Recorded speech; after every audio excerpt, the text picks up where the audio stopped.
It's a Wednesday morning. The farmer's in the field, so we're dodging tractors. What should we do? Should we go and find some history?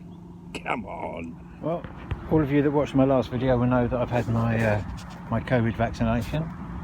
The farmer's over yonder spraying, so I've probably had a lung full of pesticide now. So I should imagine I'm pretty much invincible and superhuman. So we come along here, and our very first find is a silver. Does that say 1863? It's pierced, so it was on a chain somewhere. I don't know who you are. It's got to be one of the Napoleons. Yeah, it's just, well, that's all right, isn't it? First find, silver. Fantastic. Wow, it must be 5 years, maybe more, since I found one of those. And look, that's going to clean up nicely. There's your wax seal. That is lovely. It's obviously been on somebody's purse bar or something like that, on their belt loop, and it snaps off there. That will clean up. We might even melt some wax and do an impression of that, shall we? We'll clean that up back at the ranch and see what that is. I'm very happy about that. That is a proper bit of history. Look at that. Gotta love it. Another little coin. Can't really focus on that.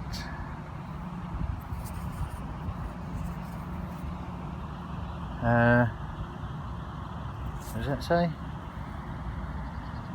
1942. Does it say 1942?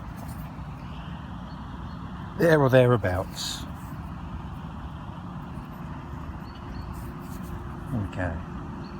It's alright, isn't it? Very nice too.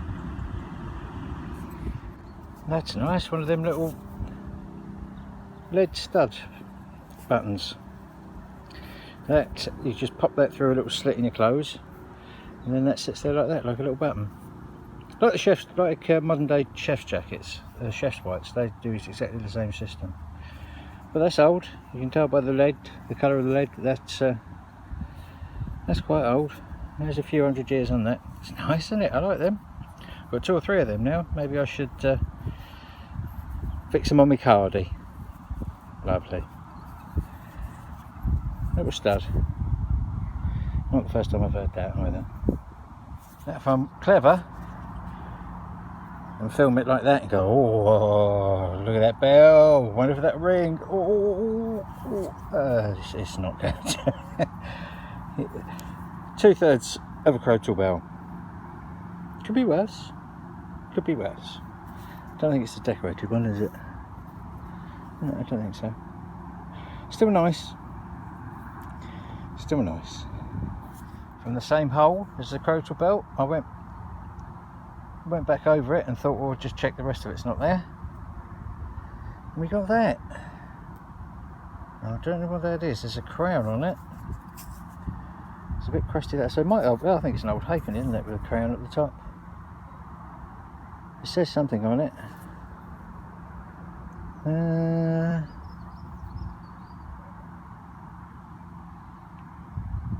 No, I can't read that right now. Okay.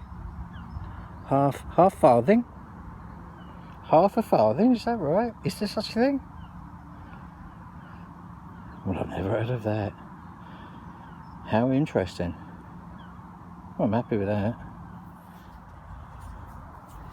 Thimble, get your tiny man called Thimble. Quite why I'm singing, I have no idea. Thimble, love a thimble. How many more times can I say thimble?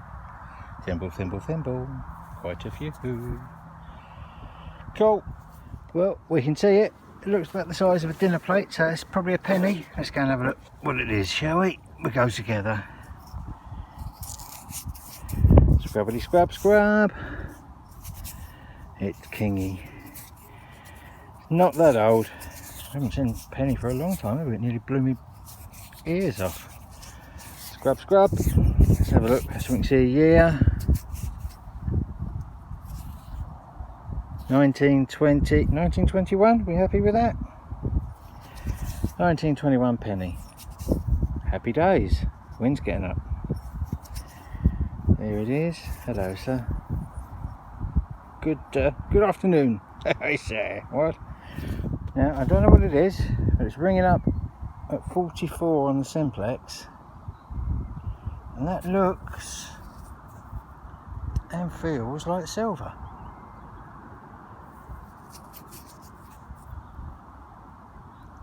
But I do not know what on earth it is. We'll check that back at the ranch. We'll do our silver paper and spit test and see if that cleans up as silver. Interesting. Ringing up at 58 on the simplex. Nearly took my ears off. Second silver of the day. Sixpence. Should be able to see a year, and there we go, 1931. 1931, so it's silver. 1931 silver sixpence. Happy with that. Second silver of the day. Fantastic. Love it. It's pretty, isn't it? Go home and stick that in my Christmas pud. 1943 ship halfpenny. It's very nice, isn't it? Lovely. Again, very pretty. Alright, which one of you was it? One of you's been here and you planted it for me, haven't you? Oh, a little badgy broachy thing at some point. Seems to have three fixings on it. Or is that just dirt? No, it's raised. Ah, isn't that nice? Just for me. Ah. Well, I would have said it's pretty much the last hole of the day. There's the end of the road there, and bag's just over yonder. I think I've had enough now. It's been hard going today. And this has just come up. And I think that's quite old. Like, stupid old.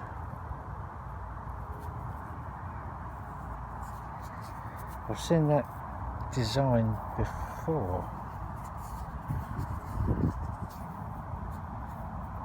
That is something I might have to hit the books about. That's a bit exciting. Doesn't look much though, does it? I'm quite excited by that. Woo! Right, guys, we're back at the ranch. We're going to have a quick run through of what we found this week. Oh, hang on. What was that? Ellie Nicholson. Right, now Ellie Nicholson is a friend of mine, and she's got a birthday at the end of April. I think she's going to be a whole 9 years old. And I think if this video gets, what should we say, guys? Let's say 5 thumbs up. If we get 5 thumbs up for Ellie, then we'll take her out and we'll see what history we can find together. How about that? Right, let's have a quick run through the finds. We've got buckles. We could get the buckles every week now, don't we?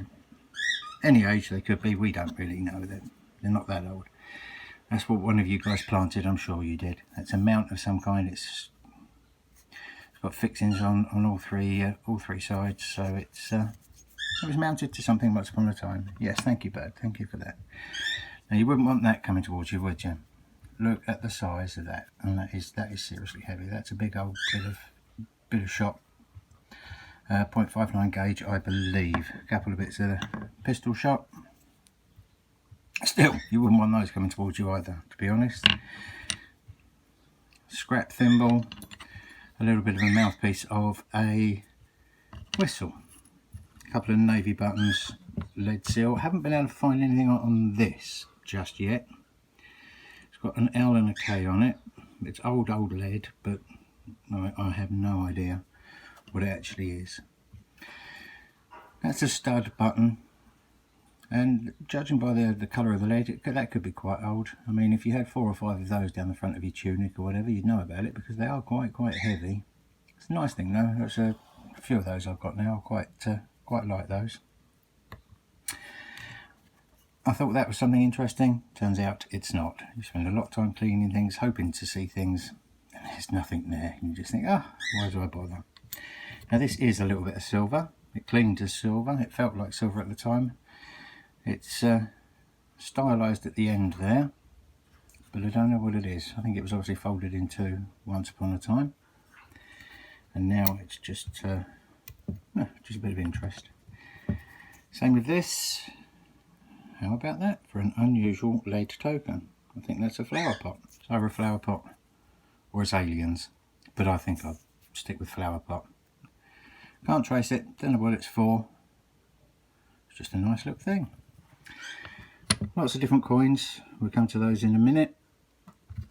Now this, I have found one exactly the same online, but the guys catalogued it as a Roman shoe buckle, and I don't think it's that old. It's old, but I don't think it's that old. It's a very, very nice little buckle. I reckon that's pre-Tudors, personally, judging by its condition and just the feel of it. So it's flat on that side, so it probably was a shoe of some kind. So I reckon that's post-med, but I don't think it's Roman. Oh, I'd like to be proved wrong, obviously. A half farthing. Didn't even know they existed. So that's the first one of those I found. It's a lovely sixpence. We can sing a song with the sixpences all day long. I mean, they are lovely things. Solid silver, or 925 silver. Now this is definitely my favourite find of the week. There's your wax seal. That's what it looks like. I'm going to post it off to somebody and see how well it survives. That is the image that I've managed to copy from there. I mean, you can't really see it on there. I can't focus it enough, but that's the image. That's what comes out. Stylized swan, I believe it is. I can't trace it, but judging by the stem and how crudely the top of it's made, so I mean that hole hasn't even gone all the way through there, and there was a loop there, it snapped off. I think that's quite old, just the feel of it and everything else. I reckon that's 1600s. So that's belonged to one person, one specific person, 400 odd years ago, and I love it. I think that's great. If that loop was still on there now, I think I'd probably put it on a chain and wear it myself. Well, maybe not. And then this I found at the bottom of my my little finds bag. I thought, what have I picked up that for? Why haven't I thrown that away? But then you turn it over. I don't know if you can focus. It's a hammered. So I didn't even film hammered. I didn't even film myself picking that up. Hammered. Well, half a hammered. Edward I, long cross penny, absolutely abused and shafted and cut to bits. He was around between 1272 and 1307. So this coin, it's nice on one side, isn't it? I don't know how I didn't see that at the time, because it was black as the ace of spades, to be quite honest. So there you go. We did find a hammered, we just didn't realise it at the time. And that leaves us with the one little thing to go, which is a 50-cent piece from him, Napoleon III. There we go, let's focus on him. Solid silver. There he is. Should we have a chat about him? Let's have a little chat about him. Right, we'll have a quick chat about Napoleon III. Born in 1808, died in Kent, not far from me, in 1873. Complete womaniser all his life. It wasn't just the British monarchy that were like it. The French were at it too. When he was 22, he was living in Italy, and he was chasing a countess, a married countess, and she would have nothing to do with him. So he broke into her chambers while he was dressed as a woman, got caught by her actual lover, bit on the side, who promptly threw him out, took him down the town square and gave him a good hiding in front of all the locals. So they saw the future ruler of France dressed as a lady, getting a bit of a clip around the ear, shall we say. At one point he had 8 different mistresses, including actresses, countesses, dancers, acrobats, you name it. His wife at the time, or he only had the one wife, she said to him that after she'd given him an heir, that's it, she found him sleeping with him disgusting, and she wasn't going to do it again. Hence probably the 8 mistresses. By the end of his life, he was suffering from kidney stones, bladder stones, prostate infections, arthritis, gout, obesity, nervous exhaustion, and he was a heavy smoker, so he was coughing and spluttering all over the place. So he wasn't a picture of health. He had a droopy appearance, famous for having short little legs, which I think all of the Napoleons did. Hopefully I haven't just offended all of France. But there you go. It wasn't just the British monarchy that were a bit out there and a bit wayward. So there you go. There's your man, Napoleon III. Bit of a pickle. Cheers for watching. Give me a thumbs up and a happy birthday for Ellie. And I'll see you all on the next video. Cheers, guys.